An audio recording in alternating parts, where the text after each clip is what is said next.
Swifties or non-Swifties, I'm Hazel Sonawala and welcome to this channel. As we all know, Taylor won multiple VMAs for her Fortnite music video recently. Today I want to delve into that music video and analyze it. Taylor dropped her highly anticipated 11th studio album, The Decoded Poets Department, on April 19th. Most fans presumed that this album would be about the abrupt end in the relationship between Taylor Swift and British actor Joe Alwyn. This relationship was 6 years long. While they were a comparatively reserved couple, most fans were confident that they would be engaged. Taylor has written numerous songs expressing her love for Joe Alwyn. However, I feel that this relationship was inevitably doomed to end because of their contradicting personalities. I feel like Joe Alwyn was shy and did not particularly enjoy media attention, while Taylor is more of an extrovert. She's like the life of a party.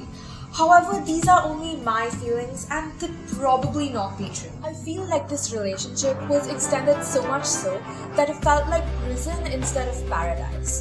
This particular feeling has been conveyed through the album. However, I shall elaborate on this as we delve further into the lyrics of the album.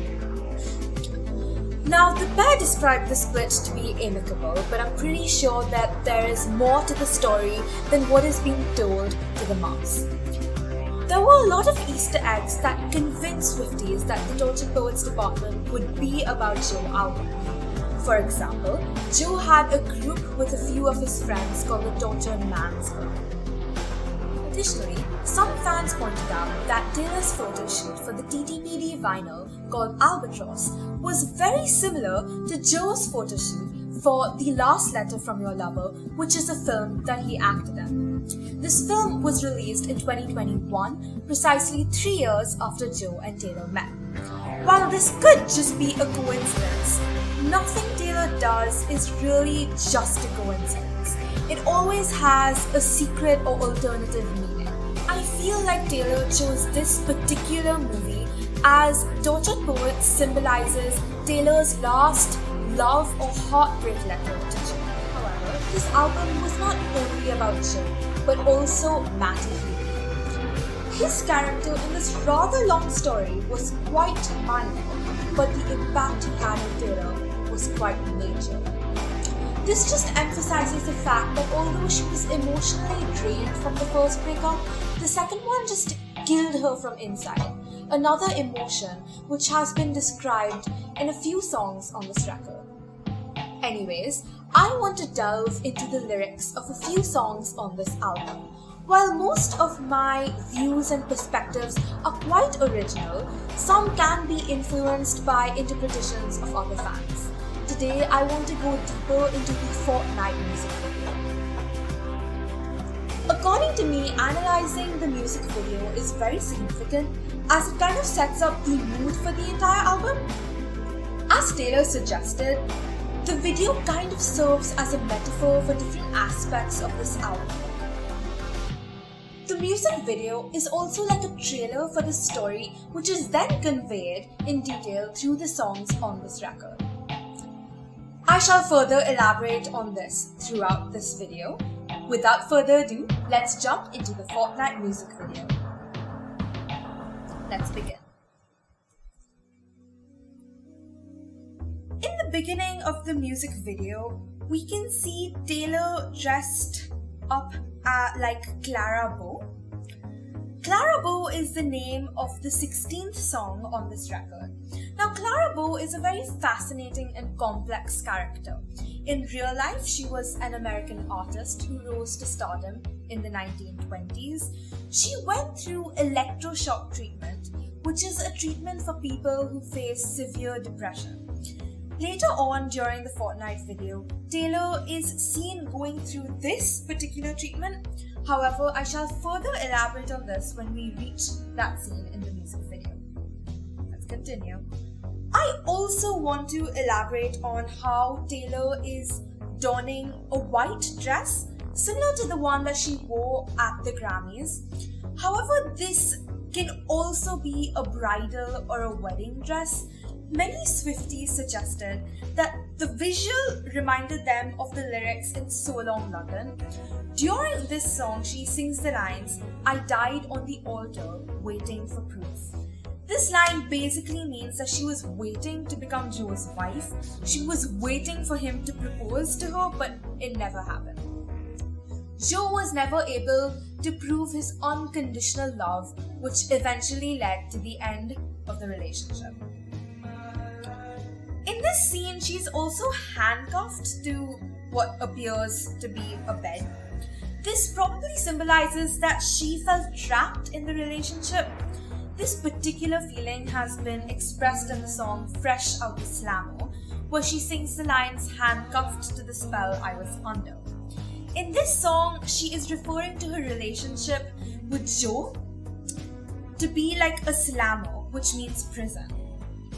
This means that this particular scene symbolizes the after effects or the ending of a relationship with Joe Alwyn.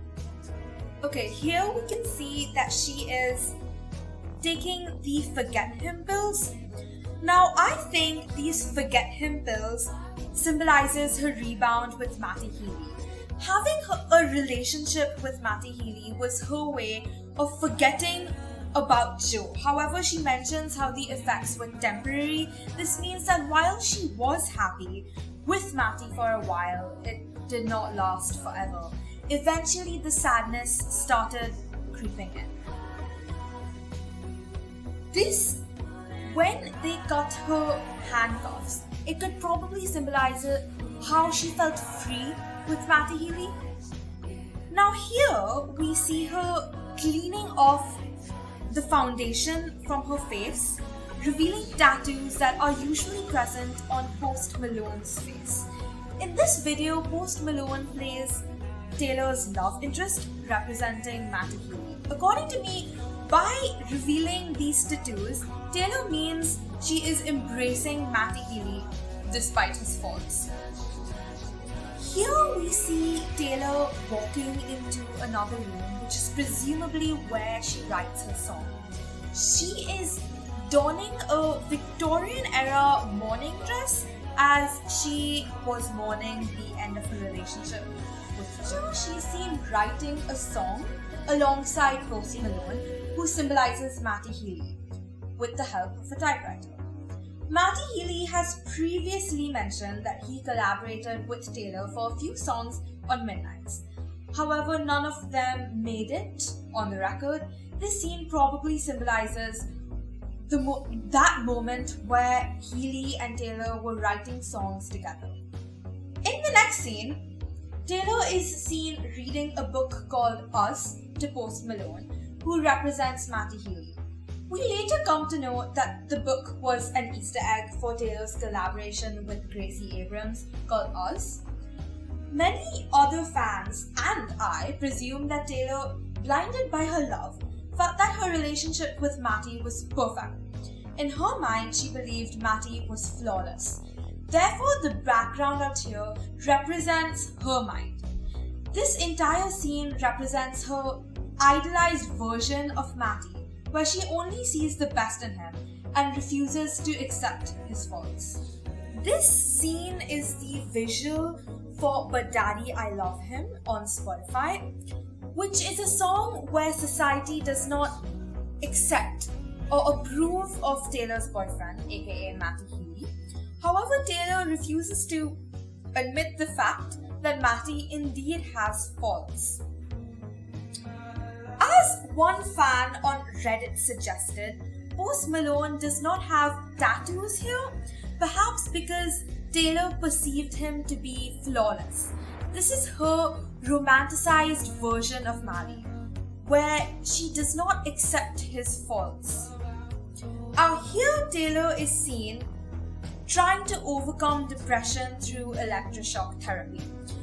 I feel like this is the depression and pain she felt from the media, who was pressurizing her to stop dating Matty. A fan suggested that this scene symbolizes how the media treated her, experimented on her when she was merely 19 years old, tried to change her personality, and called her out for dating men. how Kim Kardashian tried to frame her and called her a liar. This particular scene is the visual for Cassandra on Spotify. Cassandra is a song rumored to be about Kim Kardashian. In this scene, Post Malone is protecting her, which symbolizes that only Matty could control her sadness, and he tried to make her happy again. This scene, according to a fan, is about Travis Kelce. After the infamous friendship bracelet incident, Taylor reportedly reached out to Travis Kelce via phone or telephone. The rain and dark aspects in this scene probably symbolizes that she was in a very depressing period when she reached out to him. In this scene, Taylor and Travis finally connected. He made her happy and now she's living her best life. This is the visual for The Alchemy, which is a song about Travis Kelce. And this brings us to the end of the Fortnite music. In conclusion, this is how the entire video is basically a timeline and trailer for the entire album, starting off with Joe and then Matty and finally Travis Kelce.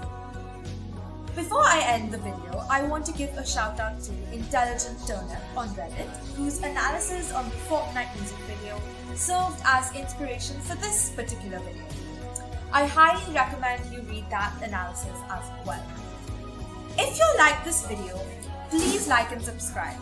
I will soon be posting other videos based on TTPD lyric analysis really soon, so stay tuned.